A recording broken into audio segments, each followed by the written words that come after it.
Plus 49. Bienvenidos to a brand new episode of Plus 49. I am Sigrid Arteaga, and I'm thrilled to have you with us today. We've got a packed show for you today and a lot of Spargel. First up, a look at what's making headlines, from shifts in German citizenship research to Berlin's back and forth on speed limits. Then we dive into a cultural mystery. Why are Germans so obsessed with white asparagus?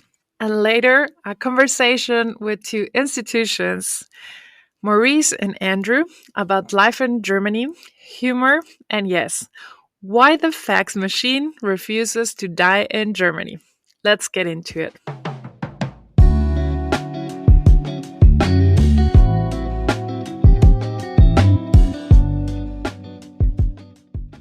It is time to dive into this week's news and take a look at what's making headlines here in Berlin and across Germany. We start with a major development. The SPD has given its official green light to the coalition agreement with CDU and CSU. With over 84% of voting members in favor, the path is now clear for signing the deal on Monday. SPD leader Lars Klingelbeil is set to become vice-chancellor, and Boris Pistorius will likely remain defense minister. The party's full list of cabinet nominees is expected ahead of Tuesday's parliament vote, with CDU leader Friedrich Merz is to be elected chancellor and his government sworn in. Next, here in Berlin, CDU politician Dirk Stettner has confirmed that a 50-kilometer speed limit will return to the city's main roads later this year. The move reverses a key policy from the previous left-led Senate, which lowers speeds to reduce noise and emissions. While the 30-kilometer-per-hour limit will remain in place overnight and in sensitive areas like schools or care homes, environmental groups warns that the new changes compromise road safety and air quality. And in other news, the DECIM Institute is launching a new research project on how citizenship and ancestry shaped European identity. They're looking for participants across Germany with family roots in Central, Eastern, and Southeastern Europe who became citizens through descent.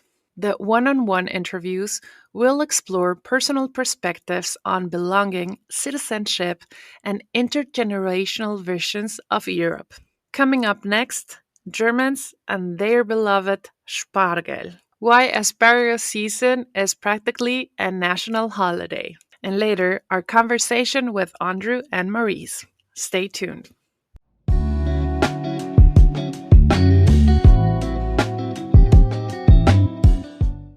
We're at the beginning of May, and that means we're well into one of the most cherished seasons in Germany, Spargelzeit, or asparagus season. Just as apples mark the arrival of fall, nothing epitomizes spring quite like the white stalks of asparagus. Unlike the green variety, more common in North America and the UK, Germans prefer the white kind, which is grown underground to prevent photosynthesis and harvest entirely by hand. It's delicate, slightly bitter, and celebrated with a reverence that borders on obsession. Germans have been giving this harvest season its own name, Spargelzeit, and they celebrate it with passion. Rich in nutrients and very low in calories, white asparagus have become a culinary status for many. In fact, Germans consume a staggering 125,000 tons of it each year, more than any other country in the EU, and still import extra to satisfy national cravings. Only Switzerland eats more per capita. But the seasonal speciality isn't just about taste, it's about tradition. Spargelzeit kicks off around mid-April and wraps up rather precisely on June 24th. Remember last week's farmer sayings? Well, here is one for asparagus. Kirsche rot, Spargel tot. Cherries red, asparagus dead. That means when the cherries are red, then the asparagus are not longer there. The idea here is to let the plants recover in time for the next year's crop. Until then, Local flocks to markets, roadside stands, and restaurants for classic Spargel dishes, typically served with potatoes, ham, melted butter, or the ever popular Hollandaise sauce. And what's a German tradition without a healthy dose of regional pride? Well, depending on where you are, the local variety reigns supreme. In Bavaria, it's all about Schrobenhäuser Spargel. In Baden-Württemberg, you will find Schwetzinger Spargel on the menu. In North Rhine-Westphalia, champions is Münsterländer Spargel, while Berlin and Brandenburg go all to the Belitz Spargel, grown just 30 minutes south of the capital. In fact, Belitz is officially known as Spargelstadt, the asparagus town. And what does every proper Spargelstadt need? That is right, a queen. Each year, Belitz crowns its own Spargelkönigin, or asparagus queen. But it's not just Belitz. Many regions across Germany elect their own Spargelkönigin to preside over parades, open festivals, and symbolically harvest the first spears. These queens are proud ambassadors of their region's white gold, promoting it with charm and flair. In Belitz, the queen is chosen annually by the Belitz Spargel e.V., a local association dedicated to keeping this tradition alive. Her duties include opening the season, attending the Spargelumzug, the asparagus parade in Berlin, and representing one of the most prized asparagus growing areas in the country. So, if you're new to Germany and wonder why asparagus is suddenly everywhere, from corner markers to multi-course menus, now you know. Here, asparagus isn't just a vegetable. It's a seasonal event, a cultural treasure, and yes, a crowning glory.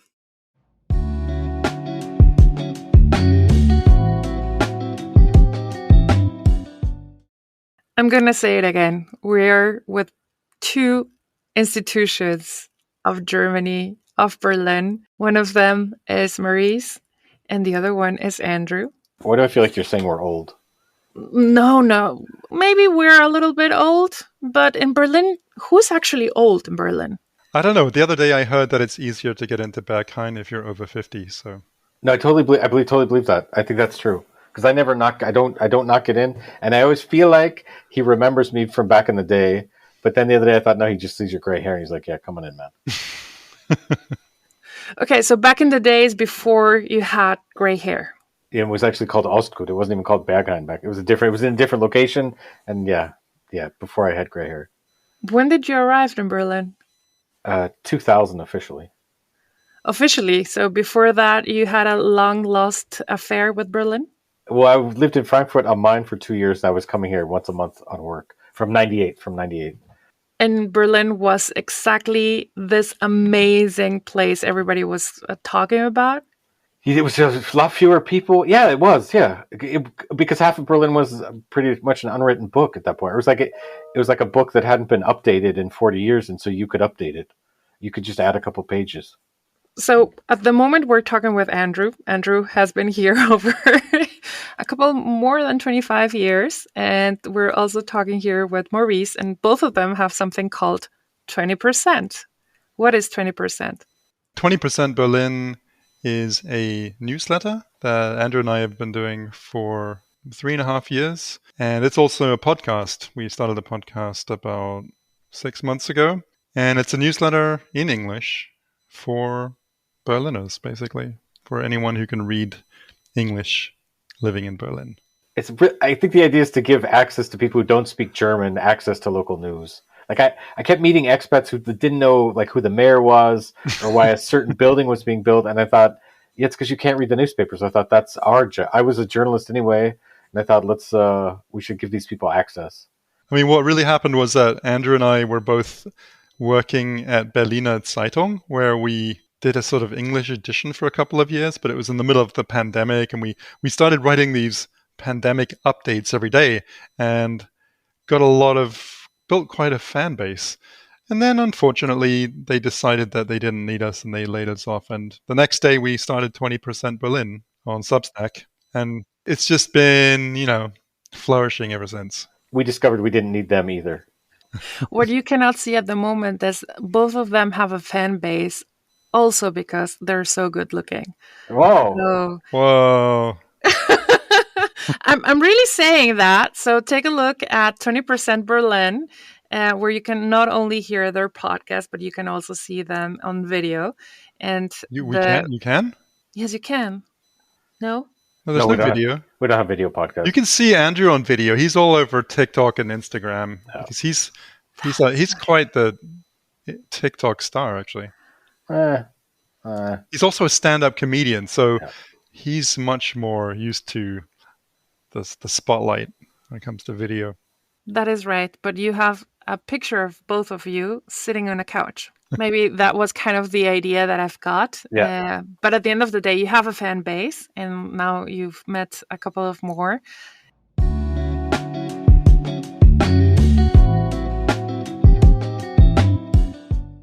We are back with 20% Berlin.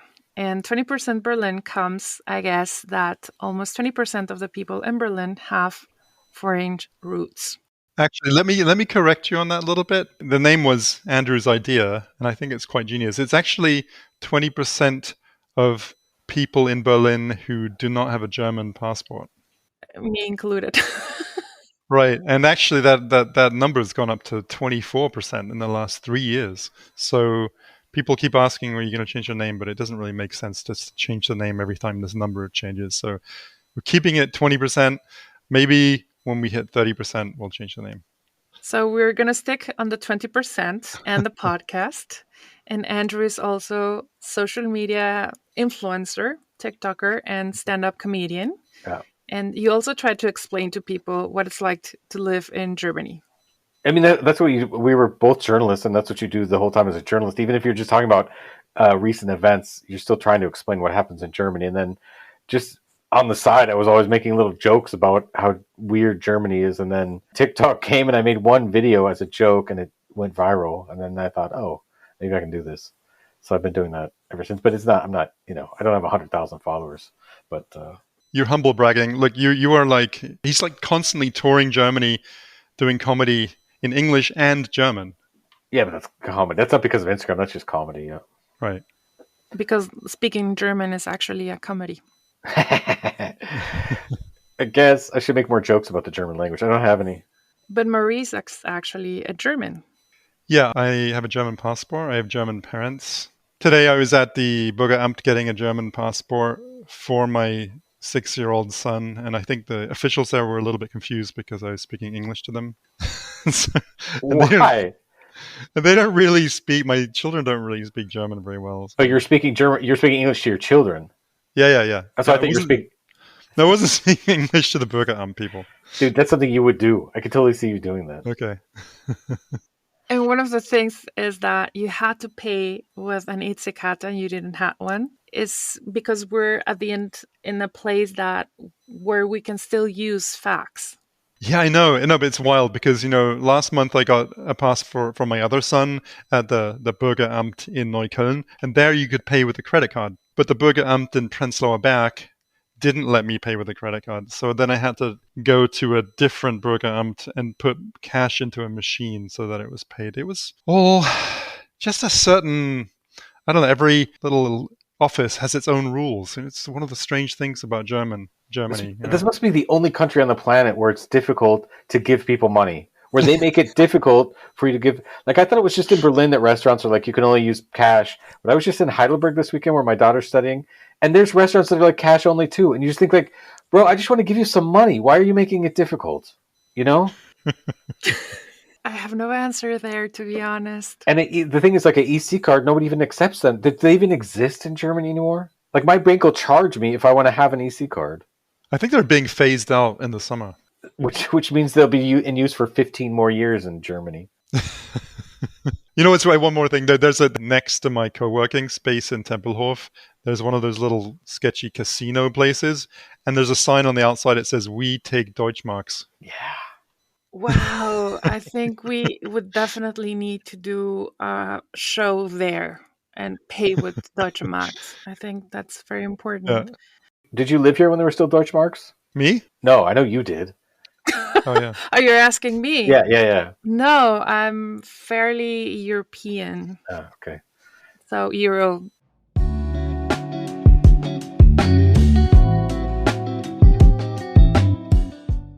We already faxed the playlist and we heard some great jazz.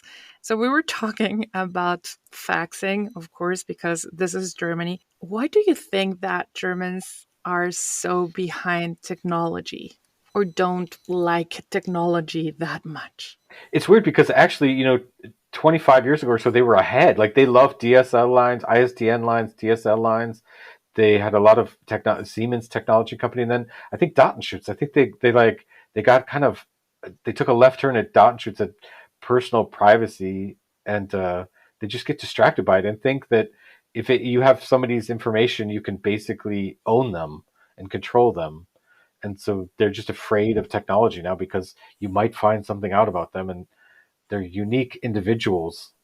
I mean, this morning, I had to sign a letter saying that like some kind of doctor is going to come to the kindergarten where my kid is and give him a checkup. But I had to sign a letter that that doctor was allowed to send that information to some government health office. I was like, are they somehow hoping like this data protection stuff? They're somehow hoping that they're going to prevent like the secret police from rounding up my children or something. I don't know. It's really weird. Like this data protection thing, it's all about like we want to prevent the next dictatorship or It something. doesn't work.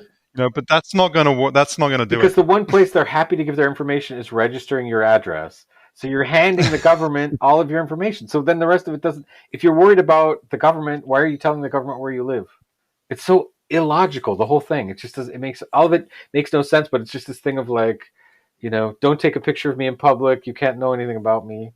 And your name is on your doorbell, so you're easy to find. Or you can sit naked next to each other and see everything about your boss, but Datenschutz. Yeah. I still found that very interesting about don't ask me personal questions, but I don't mind sitting next to you while you're naked.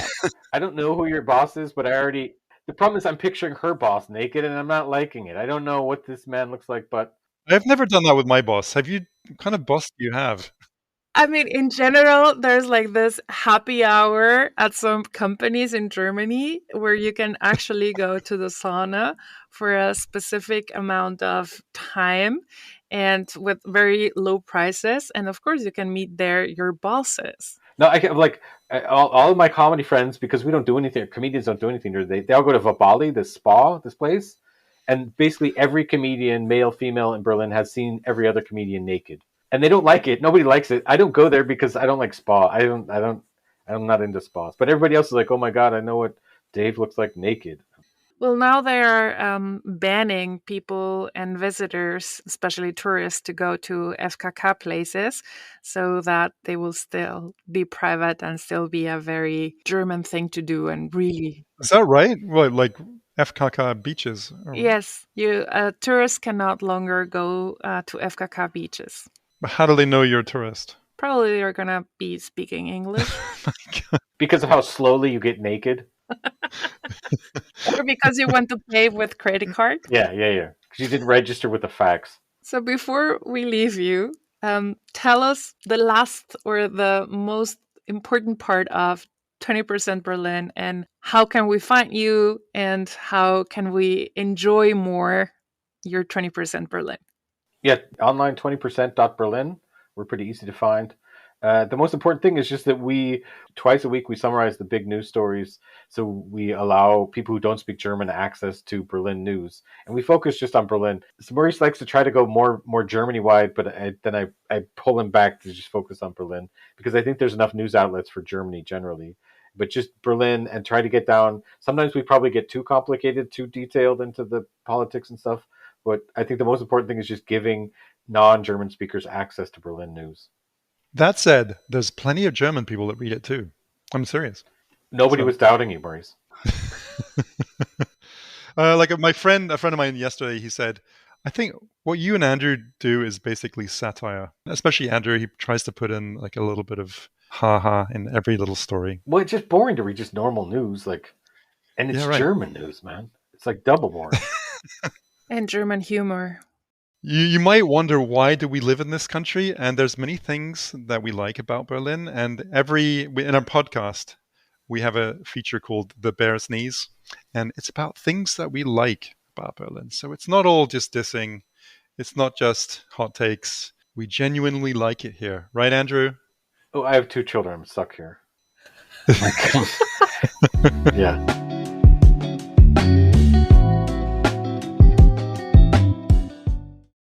In the last Wahlheimat talks, there was Paul Spies who was talking about German angst.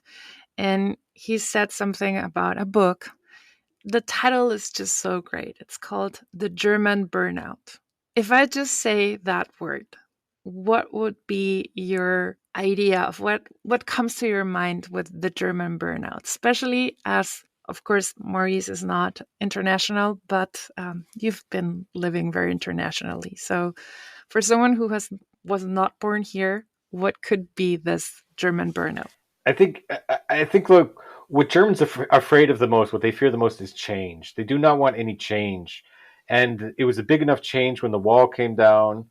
That's a whole ton of issues there, but that was enough stress for the normal, let's say, West German, probably even the East Germans. That was huge change. Then we talked about technology before. It's all this change, and now there's like a kind of a new geopolitics. Like, it used to be the West was strong, Asia was emerging but hadn't emerged yet, and you knew America was okay, and like all of that is changing, like, and changing more rapidly than we expected. And I think that's German burnout. It's just like, really what a German wants is Helmut Kohl to be Bundeskanzler, and maybe even still have an East German as sort of a weird magnetic pole pulling Germany in a certain direction, but keeping it there. Just nothing. We just would like to go back to about 1986. And they're just getting overwhelmed. There's been too many changes since then. Right. Überfordert is like the most German word you always hear. Like, everything overwhelms people. But I think also there's something, the way a lot of German people process things, it's in a very methodical, in-depth way. And so like they feel the full impact of a lot of change, and all its ramifications, and without, it lacks a little lightness sometimes, the way they digest change, and more of a half empty kind of people, glass half empty as opposed to glass half full. Wouldn't you say, Andrew? Yeah, totally. What I like is I take a lot of trains, and when all of a sudden the track gets changed, or the Wagenreihung, the train is faced the other way around, the level of panic in people's faces. And half the time I just want to stop them and say, what do you think is going to happen if you miss this? What exactly are you so afraid of? It's just a train, man. And so the worst thing is, maybe you get on at the wrong end, or you miss the train, you have to take 1 hour. Like, yeah, and it's just that there suddenly, oh my God, my tiny world for this 15 minutes is different. What do I do now? I don't know, I forget who the politician was, but there was, or maybe it was a CDU, like the slogan for a long time was "No experiments." And I feel like that's kind of ended us where we are now. Like, that's been happening for like 30 years. So now we need some experiments, I think. But maybe coming back a little bit to what Andrew was saying, is that this possibility of no change, and like, really, we have seen a lot of Germans that have like an error system when something doesn't go the way they thought they would. And this is exactly maybe the point where we internationals, migrants, can jump in, because, I mean, most of us are a little bit more flexible than Germans, and this is our opportunity to shine. Oh, you must be new here. No, I've been here for 14 years. And to be honest, I love being the Mexican here, because I just get and change things very often. And when, of course, yeah, well, maybe it's because I do a lot with tequila shots, and that's maybe why people like me. But I still believe that it is internationals that we can help them during these times where things are changing and they do not know really how to be that spontaneous. Well, it's like the EC card thing at the Burgamt. Like, how you just want to look at all your German friends and say, how is that okay? Why are you accepting this? Why is this okay? And I just feel like every time you try to bring, it's like a new idea or a little bit of change, you run up against this huge wall that you just think like, we can't change it. Like, yeah, give me another shot of tequila. I can't. I would love to change it. I would love to make things more efficient. I would be totally happy to bring a little bit some things American here. Try being nice. Try just saying greeting everybody you see on the street. Like try being North and Central American nice. Will that work? Yeah, I mean, sometimes I'm actually very often on public transport with alone with my two very small children, and people just stare at me The Germans there. without a smile. Maybe like 1 in 20 of them smiles, and the others just kind of give me a blank stare. I'm just, what is it? Is it because he's a guy with two children? Is it because he's tall? Is it because he's speaking English? Is it that combination? I don't know. It's really weird. Like, Maybe they are your fans and you don't Yeah. know. probably not by the way they look, but But the German stare. Yeah. Why are you what? Like, why are you saying? Actually, the other day I was parking a car and this guy just stared at me the whole time I was parking my car. And I finally got out and I just said, "Na, alles klar," and he just went, "Yeah." It's the Germans there. I mean, Herman the German, or Gnome, that normally answers this sort of things, has had a couple of answers regarding the Germans there. so it's just kind of fun to just stare right back into their eyes and see who flinches first. It is a game. You see this. You have to see this as an opportunity to initiate a game. Exactly. Before we leave you, one thing on a positive tone. I mean, Maurice is half German, or he's German, but Andrew's not. What is this like German treat that you have integrated in your life, that you have come to and decide like, oh, I am that German? I mean, I love that everything's closed on Sunday. I don't know. I love that. It's so nice. It's like a day that feels different. Like every other day feels the same. Saturday feels a little different, especially because I live in Kovitz and we have the Kovitzplatz and we have the market here, so it feels. But it still is like you're out there stressed. You could go shopping, and Sunday you wake up, you cannot go shopping. So it's just I love it. I think it's fantastic. I think everybody should have. It's a different day. Make it Wednesday. I don't care what day of the week it is. It doesn't have to be Sunday, but just one day where everything's closed. I guess. I mean, I've become maybe a bit of a Sparfuchs. You know, like I love a good deal. You know. Oh, I didn't used to be like that, but maybe, you know, because, you know, it's little kids. And the other day I had an opportunity to get like free detergent. I had to go to the shop and then I had to take a picture of the receipt and then upload it onto a website. And then 3 weeks later, I got €7. you just spent more money, I'm so more excited. money of your time than you got back from the company. Marlene, our producer, is smiling and also nodding. So, Marlene, maybe you can tell us your own little German thing that you have found during this time with us, internationals, that you say, like, yeah, I am that German. Since we did this program, it's really been a lot of things that I noticed about myself. Oh, I do this, and I do this too, and I do this too. And one thing that always I remember is the Abendbrot. I think it's both of our favorite thing, and it's so German, and I never thought about it, but it's like I know what Abendbrot is, and when I was younger, I never liked it, but now I do it. It's planned for this evening for me, so I incorporate it into my own life, and I never question it. I just do it. It's so convenient. Like I make dinner. I've always made dinner for the kids and everything because my wife works late in her shop. It's so nice, man. You just open the fridge, take out 6 jars, put a loaf of bread and some butter on the table, and you're done. My German wife goes nuts, man. Like seriously, if I want to do something special for my wife, Abendbrot, she loves it. I don't do it. I don't do Abendbrot. You don't do, Maurice, what do you do? I cook dinner. I don't know. You see, this is what happens when you start being international. Because he was raised in the UK, yeah. Yeah, I don't know. I don't actually eat any bread. Oh my God. Yeah, no, I think 90% of your German self just I don't died. think the other day I said I had 2 brötchen for breakfast, and I thought that was too much, and you said I always have 2 brötchen. So how can that be true? No, but now I stopped doing carbs like 3 weeks ago. For 3 weeks, all right. Guys, thank you so much for being with me today. And of course, for everybody there, follow 20% Berlin. Thank you so much for being with us. Yeah, thanks for having us. Thank you.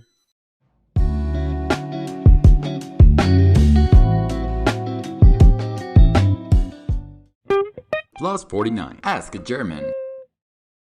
Do you really like Tatort? Like, really? And why? Like, it's not even remotely real. You've never seen I've never seen a police department that nice. Like, I just don't. I don't get it. First off, I have to admit for younger generations like mine, Tatort may not be quite the Sunday night institution it was for our parents or grandparents, but it still holds a certain charm. It's more than just a crime show. For many, it's a weekly ritual, something familiar and dependable that airs every Sunday evening at 2015. I think part of its appeal is how deeply rooted it is in German culture. The characters often stay the same for years, even decades, and viewers grow attached to them like old acquaintances. Each episode is set in a different city, and regional broadcasters bring their own flavor. Whether that's comedy in Münster, psychological drama in Kiel, or gritty realism in Berlin and Dortmund. You also get familiar patterns, inside jokes, and sometimes even political nods. And because the show reflects current affairs, local dialects, and social issues, it feels relevant while still being predictable enough to relax into. It's this blend of tradition, variety, and connection to real life that keeps people coming back. Even if you only watch Tatort every now and then, you're stepping into a cultural moment that millions across Germany are sharing at the exact same time. My question for Germans would be, okay, if you're driving a car and you're parking your car in Germany, why is it when you park your car, there's always like one or two old men watching you park your car to make sure you don't touch the car behind you? Because if you touch it, they're phoning the police. Just touch it. Why is that? I think this phenomenon also falls under the infamous German stare, something that truly extends to all corners of everyday life. Whether you're parking your car, standing in line, or crossing the street 2 seconds too early, there's often at least one person watching closely. When it comes to parking, though, that gaze tends to intensify. And while it might feel a little intimidating, it likely stems from a very German combination of a deep-rooted need for order and a love of rules. Germans are raised to believe that rules keep society functioning smoothly. So naturally, when someone's maneuvering into a tight spot, there is a keen interest in whether it's being done correctly. And I think to that you can also add a dash of know-it-all energy. I feel like sometimes these people are even hoping to catch someone slip up. Not necessarily to cause harm, but just to point it out. It's not always meant unkindly, but rather as a way of maintaining the social order. And let's be honest, if something does go wrong, they'll be the first to help, because they usually know what to do. Or at least they're first to tell you what you should have done differently.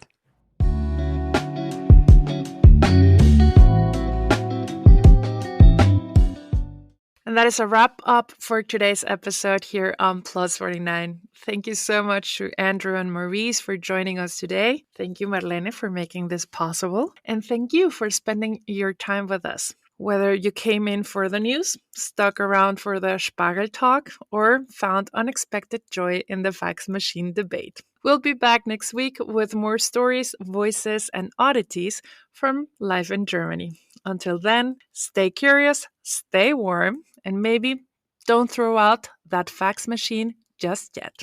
Hasta la próxima.